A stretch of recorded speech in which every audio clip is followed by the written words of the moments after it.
जब उत्तर प्रदेश में योगी आदित्यनाथ की सरकार सत्ता में आई तो एक नया दौर शुरू हुआ। एक ऐसा दौर जहां कानून का राज सर्वोपरि है और अराजकता का कोई स्थान नहीं। दंगाइयों, उपद्रव फैलाने वालों और शांति भंग करने वालों के लिए अब कोई छूट नहीं है, चाहे वो कितना भी बड़ा चेहरा हो, चाहे उसके पीछे कितनी भी राजनीतिक ताकत हो। अगर उसने प्रदेश की अमन चैन में खलल डाला तो बुलडोजर की गरजने से लेकर जेल की सलाखों तक का सफर तय करना पड़ेगा। यह नीति न सिर्फ शब्दों में बल्कि कार्रवाई में दिखी। बरेली की ताजा घटना इसका जीवन प्रमाण है, जहां एक छोटा सा विवाद आग की तरह भड़क उठा, लेकिन योगी सरकार की जीरो टॉलरेंस पॉलिसी ने उसे कुशलता से बुझा दिया। ये कहानी है मौलाना तौकीर रजा और उनके सहयोगियों की, जो आई लव मोहम्मद अभियान के नाम पर हिंसा की आग लगाने की कोशिश में फंस गए। आज हम इसी पर गहराई से नजर डालेंगे, कैसे एक धार्मिक भावना का प्रतीक हिंसा का पर्याय बन गया, कैसे प्रशासन ने त्वरित और सख्त कदम उठाए और कैसे कानूनी प्रक्रिया अब नवंबर की पेशी की ओर बढ़ रही है। और ये न सिर्फ बरेली की घटना बल्कि पूरे उत्तर प्रदेश की बदलती हुई कानून व्यवस्था का आईना है। बरेली एक ऐसा शहर जो अपनी सांस्कृतिक विविधता और धार्मिक महत्व के लिए जाना जाता है।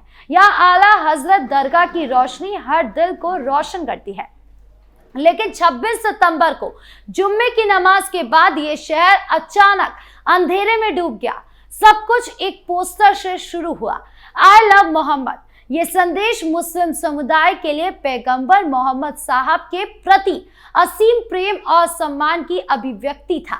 सोशल मीडिया के इस दौर में ऐसे अभियान आम है, जहां भावनाएं पोस्टर्स, नारों और जुलूसों के जरिए सड़कों पर उतर आती है, लेकिन बरेली में ये पोस्टर एक उकसावे का प्रतीक बन गया। कुछ दक्षिणपंथी संगठनों और सोशल मीडिया यूजर्स ने इसे हिंदू भावनाओं को ठेस पहुंचाने वाला करार दिया। विवाद कानपुर, प्रयागराज और बरेली जैसे शहरों तक फैल गया। प्रशासन ने तुरंत प्रतिक्रिया दी, सार्वजनिक स्थानों पर ऐसे पोस्टर्स लगाने या जुलूस निकालने के लिए अनुमति अनिवार्य कर दी। लेकिन मौलाना तौकीर रजा खान, आईएमसी के प्रमुख, ने इसे एक बड़े अभियान का रूप दे दिया। उन्होंने अपने समर्थकों के साथ जुलूस और पोस्टर लगाने की घोषणा की। प्रशासन ने रोक लगाने की कोशिश की, लेकिन 26 सितंबर को नमाज के बाद सड़कें उफान पर आ गई। हजारों लोग जमा हो गए और देखते ही देखते शांतिपूर्ण प्रदर्शन हिंसा की भेंट चढ़ गया। यह हिंसा कोई सहज घटना नहीं थी, इसके पीछे पूर्ण नियोजित साजिश की गहरी परतें थी। जुम्मे की नमाज के बाद शहर के विभिन्न इलाके, कोतवाली, इस्लामिया मैदान और आसपास के बाजारों में भारी भीड़ जमा हो गई। पुलिस ने शुरू में समझाने की कोशिश की, बिना अनुमति के एकत्रीकरण कानून के खिलाफ है, लेकिन भीड़ ने कानों को ताले लगा दिए। पत्थरबाजी शुरू हो गई, पुलिस पर हमले हुए, दुकानों और वाहनों में आग लग गई। पुलिस रिपोर्ट्स के मुताबिक न सिर्फ पत्थरों का इस्तेमाल हुआ बल्कि एसिड से भरी बोतलें और पेट्रोल बम भी फेंके गए। कुछ जगहों पर गोलियां चली, जिसमें 2 पुलिसकर्मी घायल हो गए। वीडियो फुटेज और सीसीटीवी रिकॉर्डिंग्स ने खुलासा किया कि कई हमलावरों के चेहरे नकाब से ढके थे। यह संकेत देता है कि हिंसा किसी गहरी योजना का हिस्सा थी। नारे भी उग्र थे, गुस्ताख ए नबी की एक ही सजा, जैसे वाकई कानून व्यवस्था के लिए घातक साबित हुए। यह प्रदर्शन सिर्फ धार्मिक प्रेम का प्रतीक नहीं रहा, बल्कि एक सुनियोजित हिंसक प्रचार में बदल गया। सोशल मीडिया पर व्हाट्सएप ग्रुप के जरिए 16,000 से ज्यादा लोगों को मोबिलाइज किया गया। तौकीर रजा और उनके सहयोगियों पर आरोप लगा कि उन्होंने ये ऑनलाइन टूल किट तैयार किया, जिसमें उनके भड़काऊ वीडियोस को वायरल करने का प्लान था। लेकिन प्रशासन की एक्टिवनेस काफी तेज रही, जिससे योगी सरकार की जीरो टॉलरेंस पॉलिसी का सटीक उदाहरण मिला। घटना के तुरंत बाद 12 एफआईआर दर्ज की गई, जिसमें तौकीर रजा को मुख्य षड्यंत्रकारी के रूप में नामजद किया गया। एक एफआईआर में 2000 से ज्यादा अज्ञात लोगों को आरोपी बनाया गया। पुलिस का दावा है कि इन लोगों ने भीड़ इकट्ठा की, हथियार जुटाए, आगजनी की सामग्री तैयार की और सोशल मीडिया से उकसाया। 27 सितंबर को तौकीर रजा को गिरफ्तार कर लिया गया। कोर्ट ने उन्हें 14 दिनों की न्यायिक हिरासत में भेज दिया। अब तक 88 से ज्यादा गिरफ्तारियां हो चुकी है, जिसमें आईएमसी के 10 से अधिक नेता शामिल है। कुछ फरारों का इनाम घोषित कर दिया गया है। अफजल बैग पर 15,000 रुपए का इनाम किया गया है। तो वही अक्टूबर में कई एनकाउंटर हुए। तौकीर के रिश्तेदार मौलाना मोहसिन रजा को घायल अवस्था में पकड़ा गया। अफजल बैग ने 16 अक्टूबर को कोर्ट में सरेंडर कर दिया और जेल भेज दिया गया। ये कार्रवाई सिर्फ गिरफ्तारियों तक सीमित नहीं रही। बरेली विकास प्राधिकरण और नगर निगम ने तौकीर और उसके सहयोगियों की संपत्तियों पर नजर रखी। अवैध निर्माणों की जांच में दर्जन भर दुकानें सील हो गई। नफीस अहमद का विवाह हॉल राजा पैलेस बुलडोजर से ध्वस्त कर दिया गया। तौकीर से जुड़े एक घर को सील किया गया, जहां पुलिस के दौरान उन्हें छिपाया गया था। एक पुराने 5,000 रुपए के ऋण के रिकवरी नोटिस से लेकर 150 करोड़ की संपत्ति जब्त करने तक ये सभी एक्शन हर कदम संकेत दे रहा है कि योगी प्रशासन कितनी एक्टिव है। बुलडोजर का गरजना साफ दिखा रहा है कि अपराधी हो तो कोई छूट नहीं, चाहे वो धार्मिक नेता हो या राजनीतिक। तौकीर रजा का नाम बरेली की सड़कों पर नया नहीं है।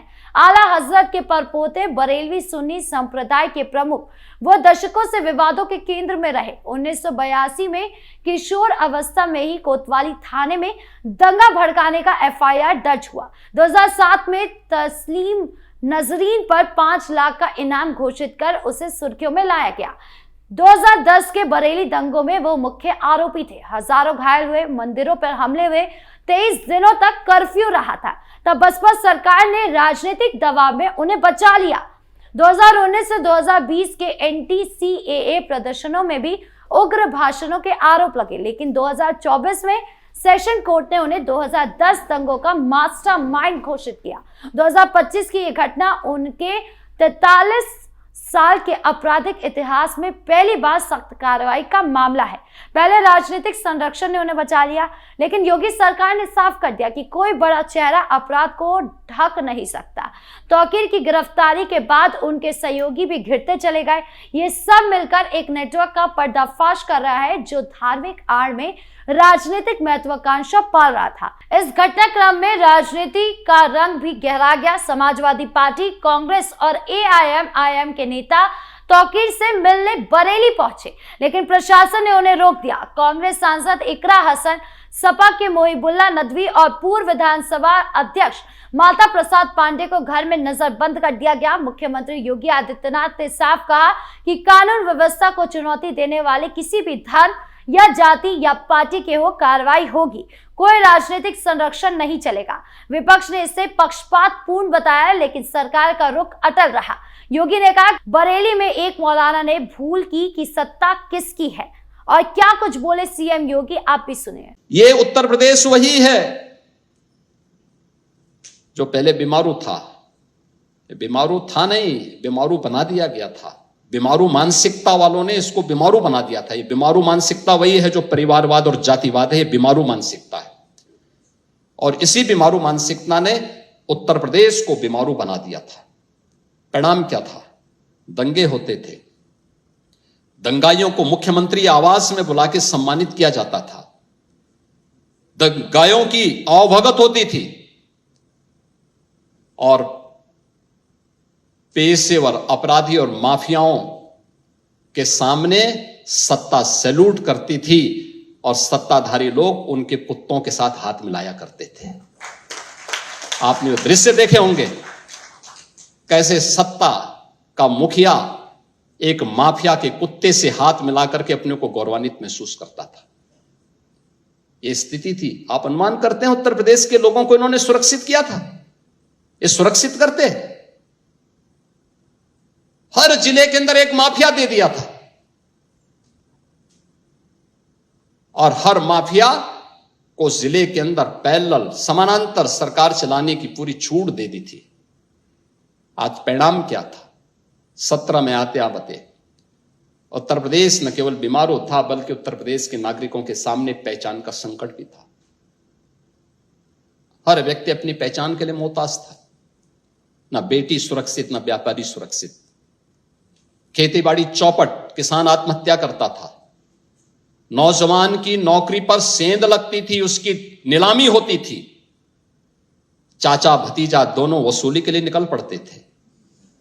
वसूली का गैंग चलता था। ट्रांसफर पोस्टिंग में इनके दलाल बोली लगाया करते थे।